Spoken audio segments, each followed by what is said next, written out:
what that is they put the woman in the chair naked and they use like a fire hose to like spray at her genitals. Oh my God.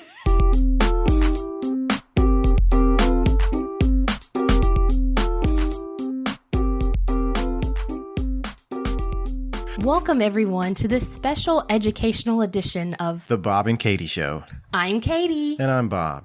In this week's educational episode, we've got two really spectacular just subjects that we're going to dive into unprepared because that's how we do it. Yeah. And I think this was a spontaneous thing that we came up with last episode. Completely spontaneous. And I actually forgot all about it until you mentioned something last night. So you did your research for about what, 30 minutes or so? if that. Right before we started just now, like this morning.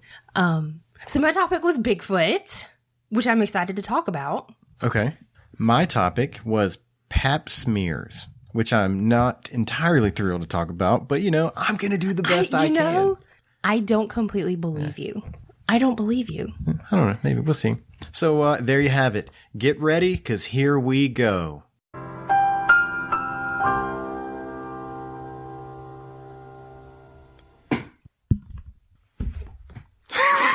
Did you just about fall out your chair? I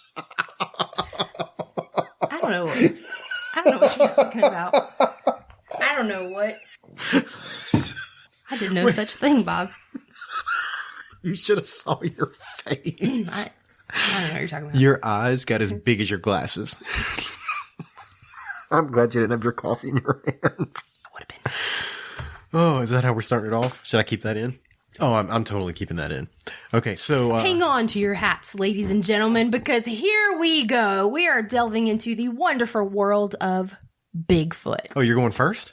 Yeah, because okay, cool. I somehow have a feeling that your topic might trump mine, so I'm not going after you. Okay. That's fair. Because I completely procrastinated, I really don't know how this is going to go. All right. Bigfoot, let's do it. Here we go. I've got this fancy iPad here for you. You can scour the internet and pull stuff up if you need. Let's just have fun with it. All right. Yeah. This turns out well, can we do this again? Yeah. Not every week, just every now and then. I like this premise. I'm actually going to read something from my phone just because it'll be easier for me to read it. Do what you got to do. Okay, so... Obviously, when my goal here, or supposed goal, is to educate you of Bigfoot, right?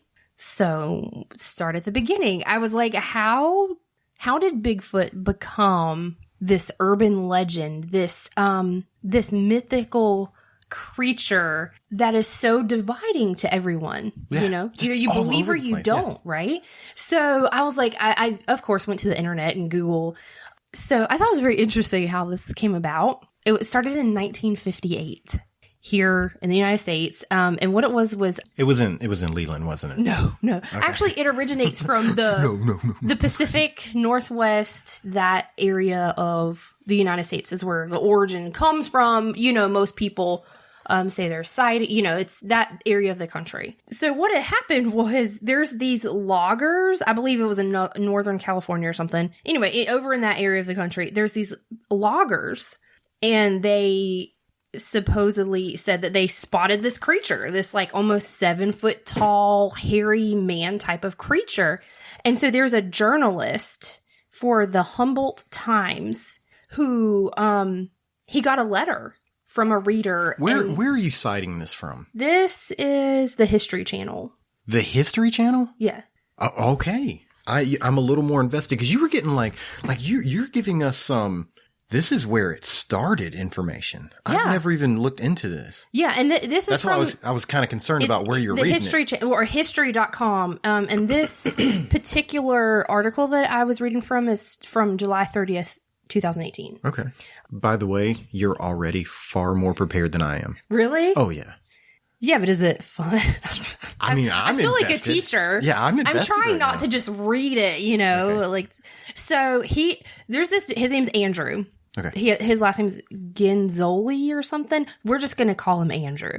He's this journalist. He gets a letter, and it's basically, I didn't read the letter, but it's something to the effect, I imagine, of you'll never guess. There's these loggers out in California, out in the woods, who claim to have seen this creature. You're never going to believe it. And he ran it as kind of like a, can you believe this? As supposed to be entertaining, not educational. Not necessarily. Oh, wow. And yeah, kind of like poking fun. But to his surprise, everyone was intrigued.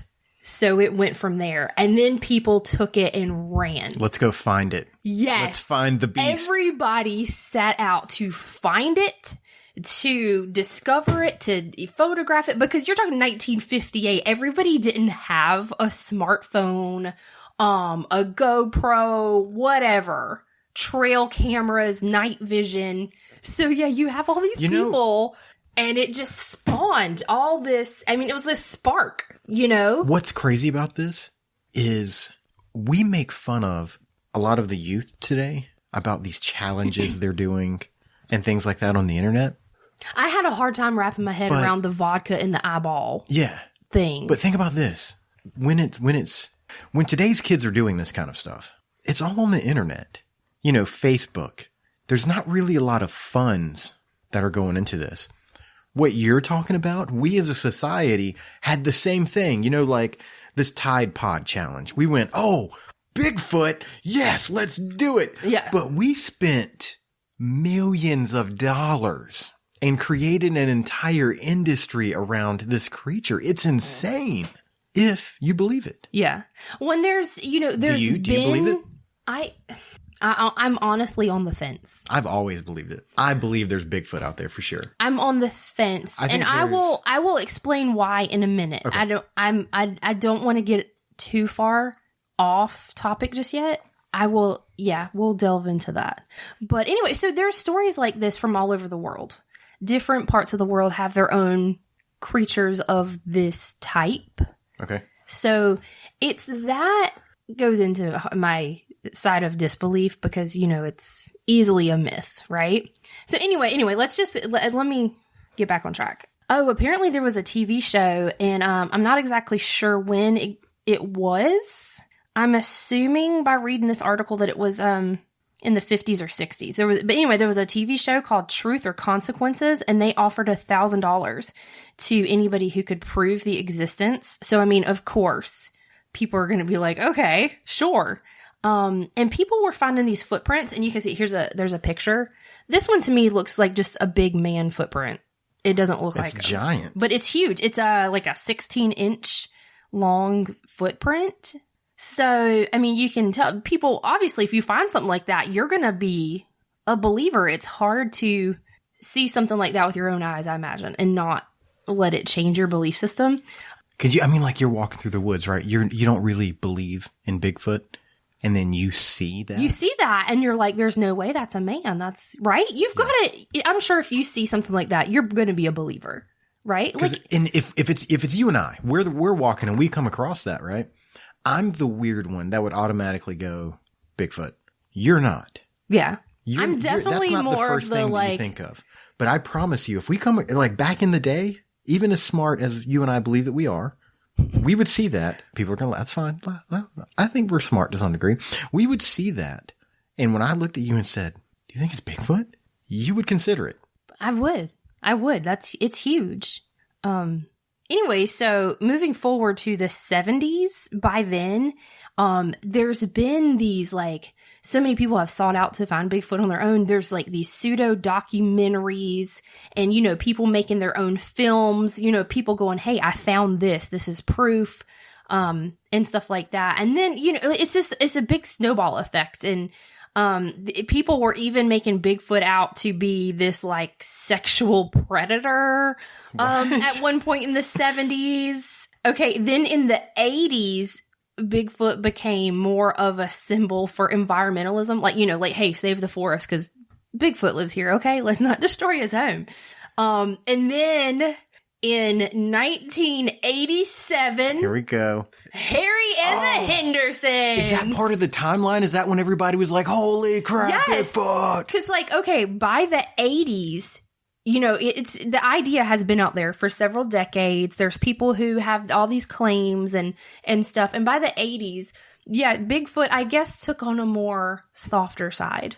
and he was more personable. And then came along the movie Harry and the Hendersons, which, may I add, was amazing. Yes. Oh, when they're driving in the back of that car and he sticks his head out the window and he's like,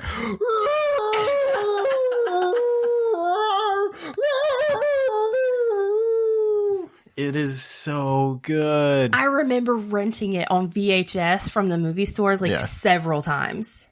Several times. I don't know if we ever ended up owning it, but we own it.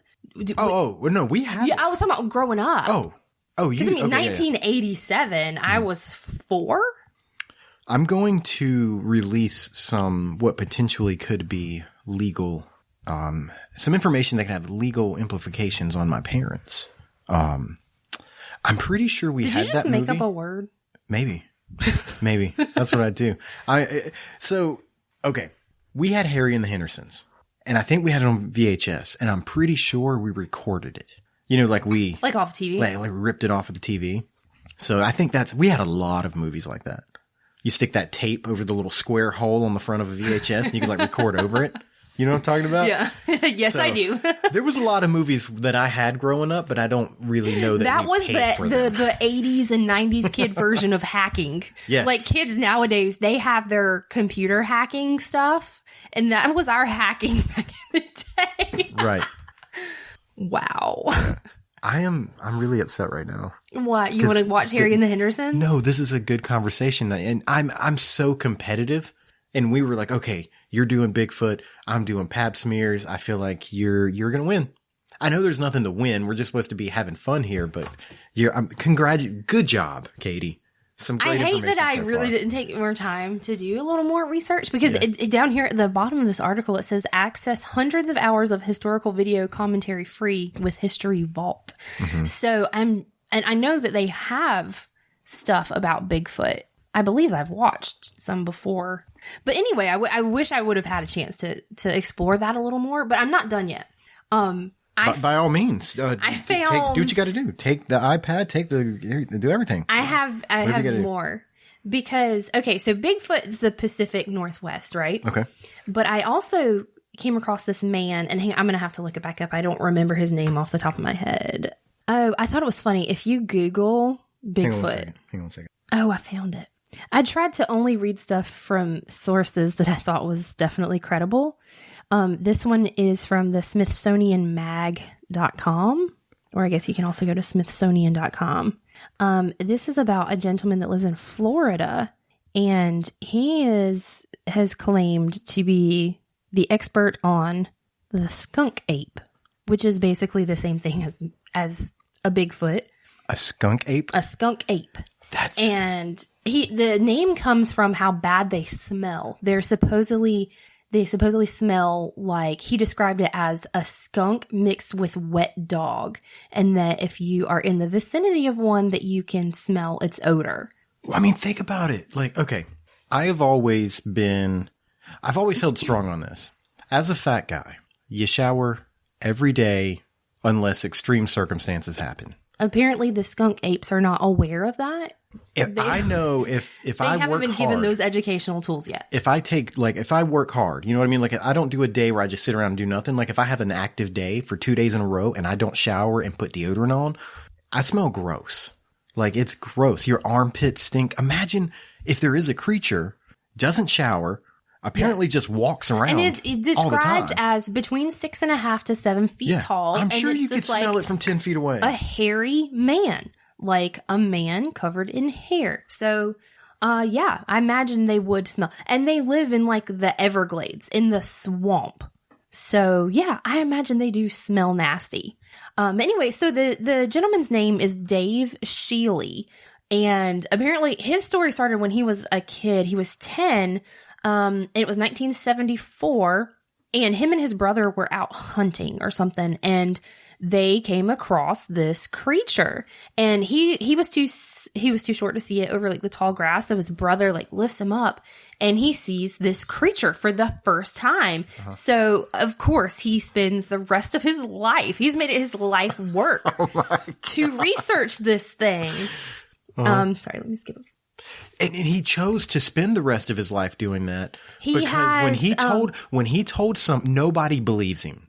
Nobody believes him. Nobody. Oh, I'm sure. And then he's like, I'll show you. Yeah. He's 50 years later. He's dead in the woods looking for a Bigfoot. This is this article was from 2014. So I mean, just 5 years ago, and it says he was 50 years old. So yeah, he's spent his entire life, and he's written a book. What if it was just like a shadow from a tree he's been chasing his whole life? Just listen. I'm going to show you some of his stuff. It's kind of compelling. But he wrote a book. He's made TV appearances. He's continually investigated reported sightings, and he has established a skunk ape research headquarters on his property where you can go, you can learn about the creature, and you can also go on a boat ride and a tour. They'll take you out to look for them, and there's a gift shop. Stop. Patreon.com/The Bob and Katie Show. I've never been more serious about Patreon than I am right now. If we get the funding, we should go there and interview this man. He sounds very interesting because the guy that wrote this article, he went out to his property and met him to interview him. And while he's telling him the story, he was skinning frogs. Katie, I have always told you, if my dream is to do this, I want to podcast for a living. If we got Patreon to the point that was our job, we would have to dump money into making this show better. And that's going to be part of it. We are going to that place. I would love to go visit Mr. Dave Shealy. Oh, yes. And interview him because he has a lot of information. So there is actually a video here attached with this. And it was from July 2000. And it's a daytime video and it's really grainy. Are we fixing to watch a video about Bigfoot? Because I didn't get any videos on vaginas for us to watch. Yes, we are. So this is what he captured. This is out in the swamp. What the shit? Are you serious? It's pretty. I think it's almost 2 minutes long. And yeah, you see it wandering up in this little grove of, palm trees and other bushes. Just wandering out in the middle of the swamp. I'm not even joking around. It's convincing, right? If that's real, we have a problem. Because that's good. Whatever that is going to take over one day. It's huge. And there's a lot of people who don't believe him and think it's a hoax, obviously, because all the people that work there, in this reserve. Make sure we got to save the link to this YouTube to throw it into our companion emails that we're going to be sending out. And they're with all the motion activated cameras that they have and stuff, nobody's ever caught any evidence on that. But then he comes back to say this area, of protected land, it's 2.2 million acres and it's mostly swamp that nobody goes to. So he comes back with, oh, you say there's little evidence. I say it's because of where they live. Things decompose quickly in the swamp. Or, we all know there's alligators out there. So is it possible that these giant creatures could be living in this small contained area, unknown still to us in the year 2019, when every inch of the earth has been explored almost? We find civilizations every now and then. Well, I came across this information. I can't remember if it was this. I think it might have been further down in this article. Oh, look, here's a picture. This is his skunk ape research headquarters. I want to go there so bad. Where's it at again? It's in Florida. I'm not even joking around. We could do that. I've got 3 weeks of vacation this year. Why don't we take a trip to Florida? One of the earliest and most well-publicized sightings of the skunk ape, and I believe this was also in Florida or that area, was around the same time. It was in 1957 when a pair of hunters claimed that a skunk ape invaded their camp. So, it was right around the same time. That's crazy, right? Mm-hmm. Within a year of each other, completely opposite sides of the country. That's weird. But anyway, somewhere... Oh, I'm sorry. I'm jumping ahead of myself. There is this photo, which is really bad, but this was in 1997. This was a bus of tourists. I don't remember where they were going. Anyway, and there was a sighting He snapped a photo. This one, not so convincing because it's just the quality is so bad. But there was like 30 to 40 people on this bus that all saw something. They saw something. Well, I don't know what. Because this is in Florida as well? I believe so. Like it was a very long article, and I read it, but now I'm going back and just skipping. I'm trying not to get my facts. Oh, and this was this is Dave Shealy's photo, the guy that runs the place. That's a photo of his. That's from 1998. And, it goes into detail about like each of his sightings and, stuff like that. I'm not going to go. It would just take a long time. But yeah, there was this, I want to say maybe South America. There was these like pigs or something that for years they thought was extinct, and come to find out there was this, it was down here at the end of this article. This wild pig-like mammal native to South America was initially known only from fossils found in the 1930s. Then in 1971, all those years later, they find thousands of them are alive and well in Argentina. What?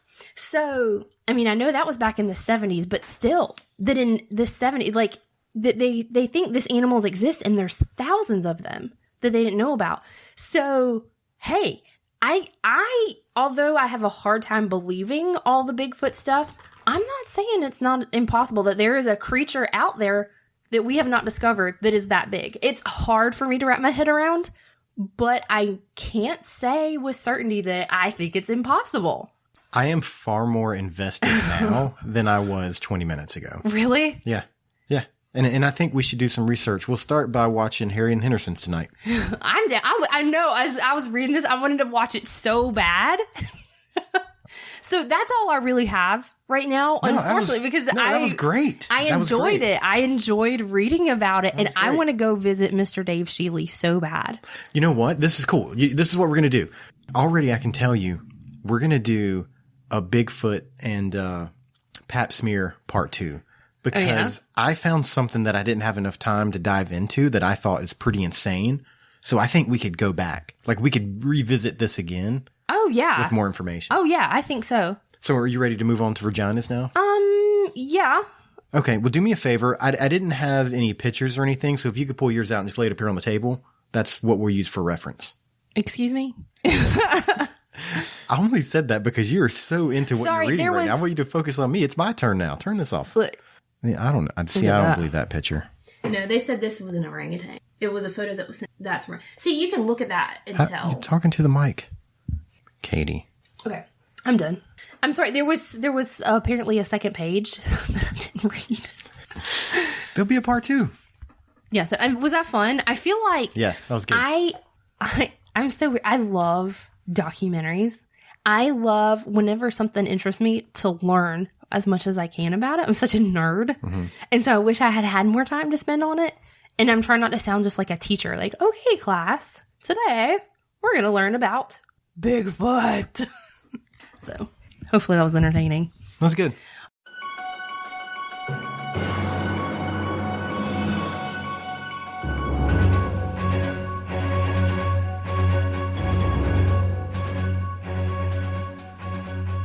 We interrupt this podcast for some breaking news. Okay, sorry everybody, Katie couldn't be here. I'm actually doing this part without her. We got a last-minute submission for some new music that I just wanted to get in on this episode. As soon as I found out we could use it, I was like, oh yes, let's do this. We have yet another single by the wonderful Reason Defined. These girls are just popping out songs left and right. I told them we're just going to have to go ahead and make you the official band of the Bob and Katie Show. I mean, like, we feature them so much. Their music's so good. Like, why not? You know, when are you guys going to write us a song? That's what I'm thinking. I think Reason Defined needs to write the Bob and Katie Show, I don't know, some kind of jingle, maybe like redo our intro and make it all reason defining, maybe? I don't know. Anyways, hang around after the show. You're going to hear Pointing Fingers from their new album, which you can get on iTunes. You know, that's what I use. I use iTunes, Apple Music. That's where I get it from. So you definitely get it there because I've already downloaded it and started listening to it. You guys go wherever music's streamed. I'm sure you can find it. But, you know what? There you go. Now, back to your regularly scheduled program.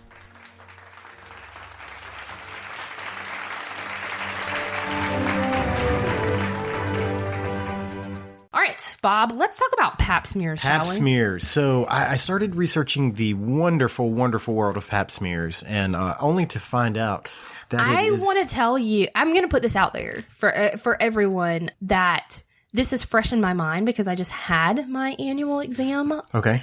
last week. So you can use me as, I don't know. That thought couldn't have waited until I got witness. finished with my sentence. You know how I am. You know that I'm just going to blurt things out. Anyways, whenever I think, because I'll forget it. I'm going to interrupt you now. I'm getting back to what I was doing. That's This fair. is my part now. Sorry. You've already had your amazing first half of the show that I can't compete with. I'm telling you right now, I don't have that information. I don't know. You have a lot of information because you've been having your vagina been checked for a long time. I don't have one. I know you don't have a Bigfoot either, but Well, the reason I assigned this topic to you was because you were asking me a lot of questions. Like you have been in the room whenever I had one before, I think. while you were pregnant, yeah. Oh, yeah. Okay. Not just like Yeah. hey, you want to come watch? Can I? That's weird. Yesterday, we went to Old Navy, and I saw something, and I couldn't decide if it was weird or not. What's that? You found some pants you were going to buy, and you wanted to go try them on. So you asked me where I was going to be, and I was like, oh, I'm just going to wander around. And you went and tried your pants on. Well, as I was wandering around and looking, I saw this other couple, and this lady wanted to try some pants on, and the dude just went in there with her. Into the dressing room? Yeah, and I was like, is that okay? I mean, if they're married, it's not like he doesn't see her naked or anything. And I mean, it's not that I'm saying is it not okay. Isn't it just weird? To me, yeah. Like if I walk in there and I'm just standing there while you're, but I mean, yeah, because I do that in the bedroom. yeah, but this is in our house, you know? That's weird.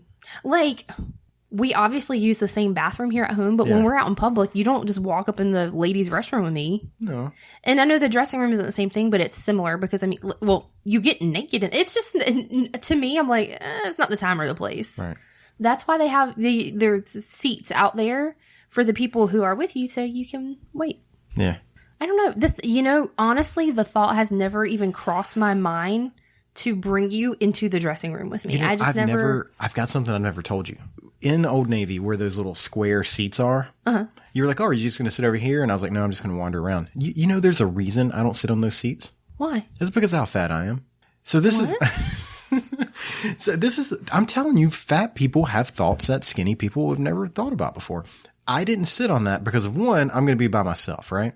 So I'm just sitting and they're right in the middle of all the doors.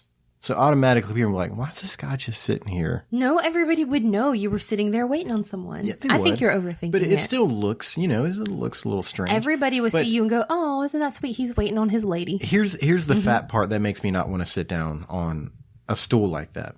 There's no back. There's no sides. There's nothing to hide any of the fat, right? And when you sit down as a fat person, the first thing that happens is the fat expands. And if you don't know what I'm talking about, if you don't know what I'm talking about, just bend over and tie your shoes. I don't care how fat or skinny you are. There's a little bit of breathing that you stop doing, because your body, it moves and it twists and it expands. I completely understand what you're saying. So I'm like, people are just going to see me sitting there alone. I think you're way alone, overthinking just looking like, what's his name from Star Wars? The big... Jabba? Yeah, sitting there looking like Jabba, just waiting for Princess Leia to come out of the room. So I was like, I'd rather just walk around. Oh my gosh, are you serious? Yeah. I feel so bad that these thoughts are like tormenting you like that. I didn't say they were tormenting me. I feel bad that you have these thoughts because I think you're way overthinking it. Probably. I recognize it because I do it too. Yeah. But and the sad thing is you're way overthinking it. And I know that I'm not as fat as I used to be. I've lost 70 pounds. Like I'm not as big as I used to be. But the thoughts are there just the same. Because I'm still fat. I'm still a large guy. I've lost like 50 pounds. Well, almost. So close. Yeah. So close. Almost 50 pounds. And I'm like, God, I've lost 50 pounds. I'm still fat. How does this... So back to vaginas. So, yeah. Pap smears. There's quite a few things that I learned that I didn't know about, like, why you do them, that I was like, holy crap. Let's start at the beginning. Okay. What is a pap smear? Educate us, Bob. Educate us. Is when you take a tool, not unlike a weirdly shaped wrench, and you stick it into a vagina.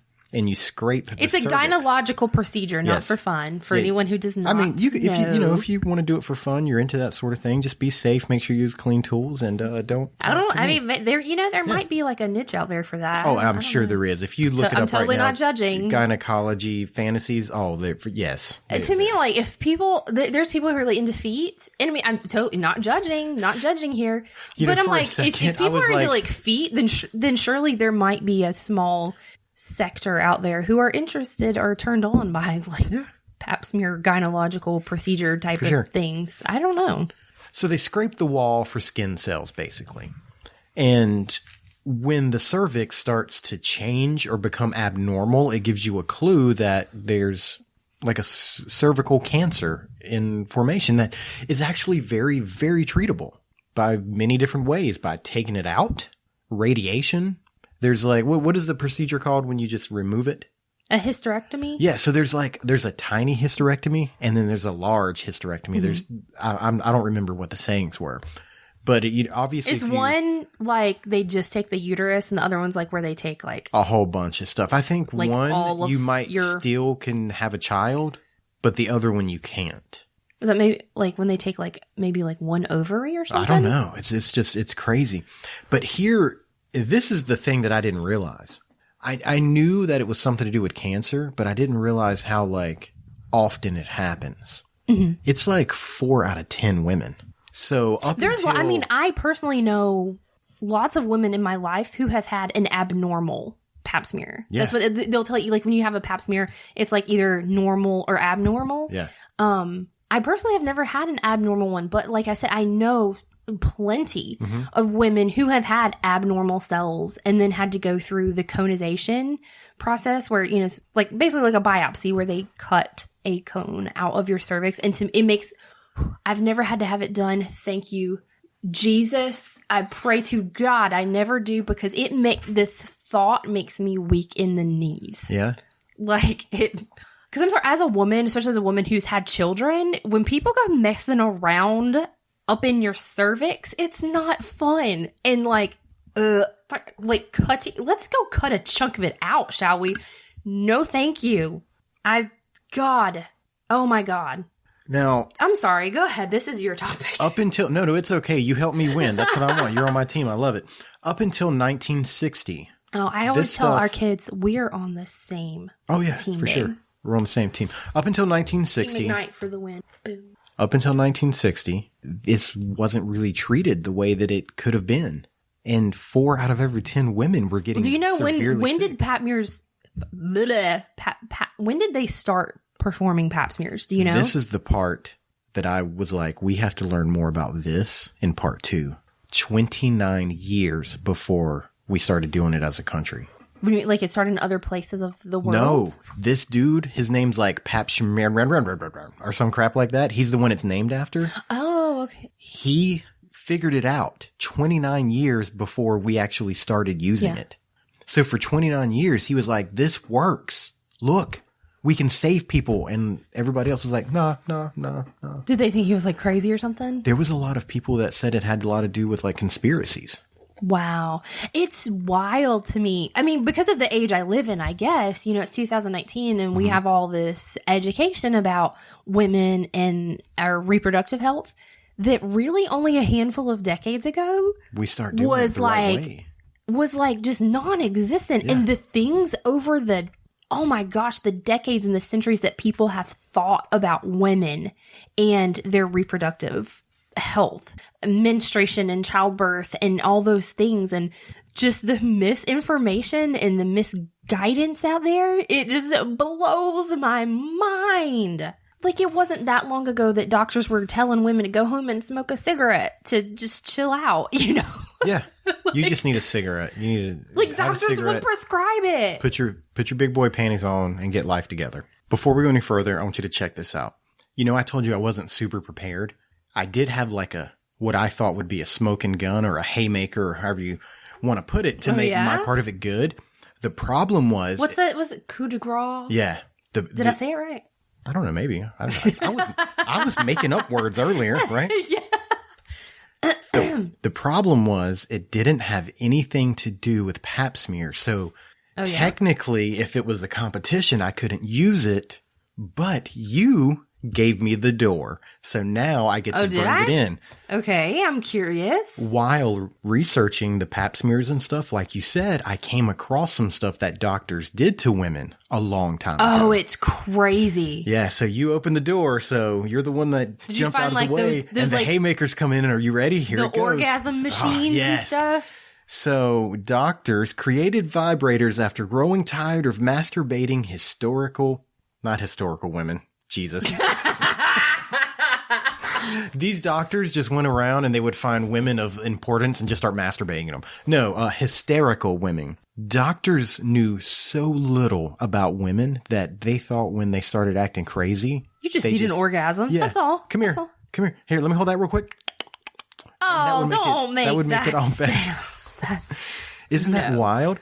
Now, the doctors were getting tired of having to that sounds like a lot of work. Just I imagine just women lined up in the office, just one right after the other. And I don't know. I mean, did they just like manual stimulation? Women that wanted manual stimulation and pretended to be crazy. Like maybe they weren't super attractive women or something. It was like, I'm just going to act crazy so this handsome doctor can get at me.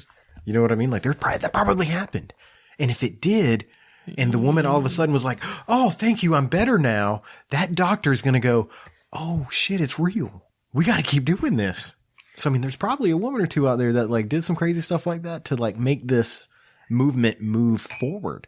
Or how often do you think that it works? The other way that creepy doctors were like, oh yeah, sure. I just need to touch you down there and you'll feel better in no time. There's a board of doctors and they're like, we're going to need some volunteers. And, Steve at the end says, me, I'll do it. No, I mean, for science. Sure, I'll put myself out there in such a situation that I don't want to be a part of for science purposes. So vibrators started off as medical devices, is what you're saying?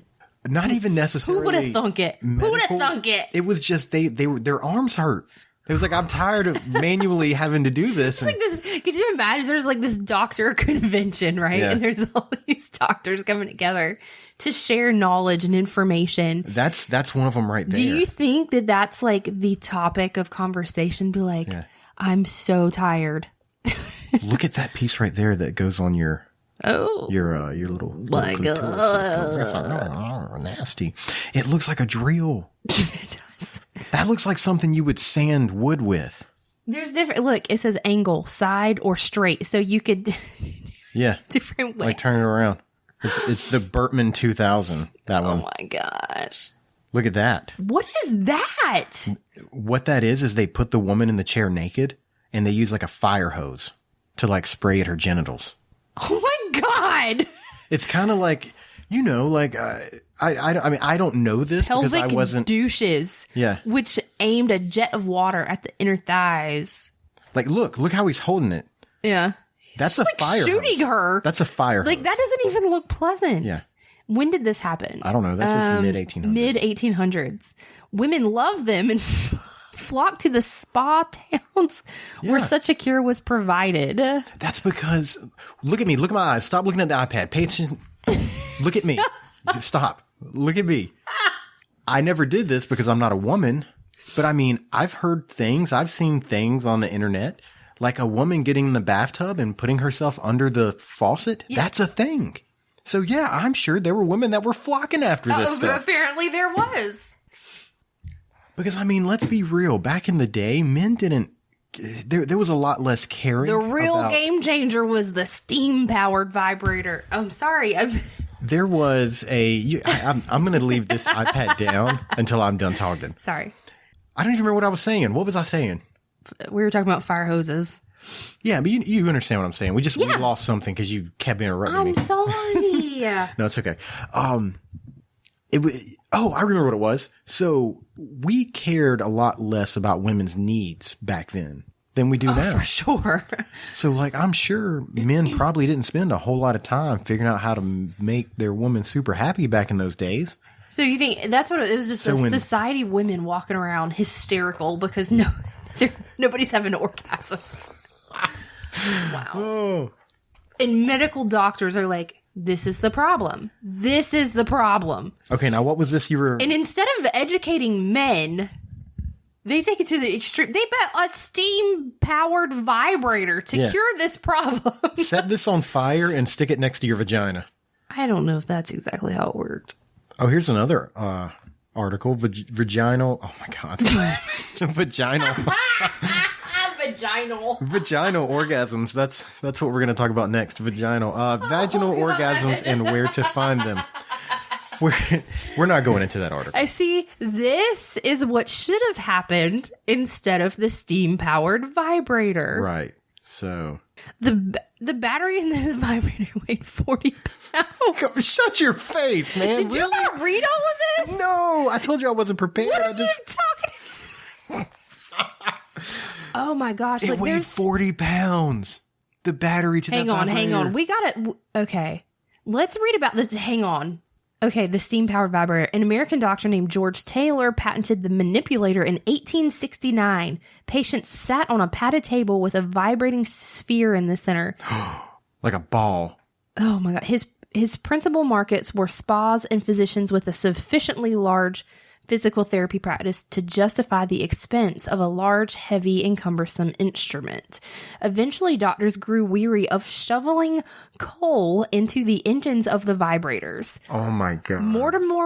Mortimer Granville invented the first battery-powered vibrator in the early 1880s, although he made it explicitly clear that his device was not to be used on the clitoris.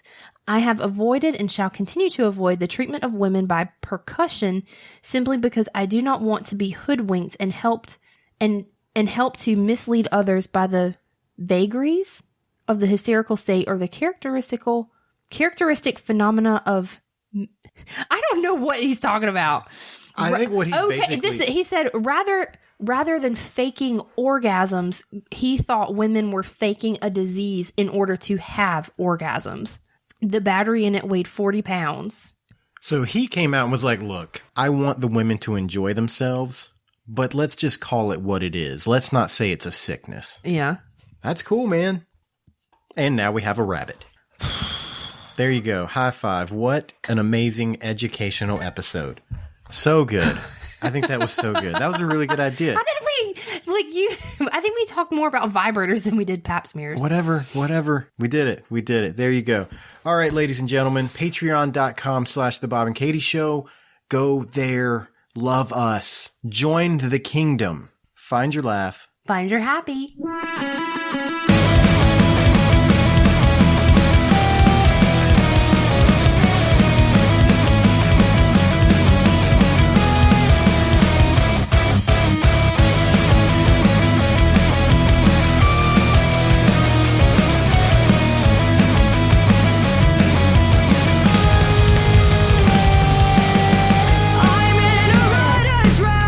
Gasping for relief. When will it find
This has been a Cabcast Studios production.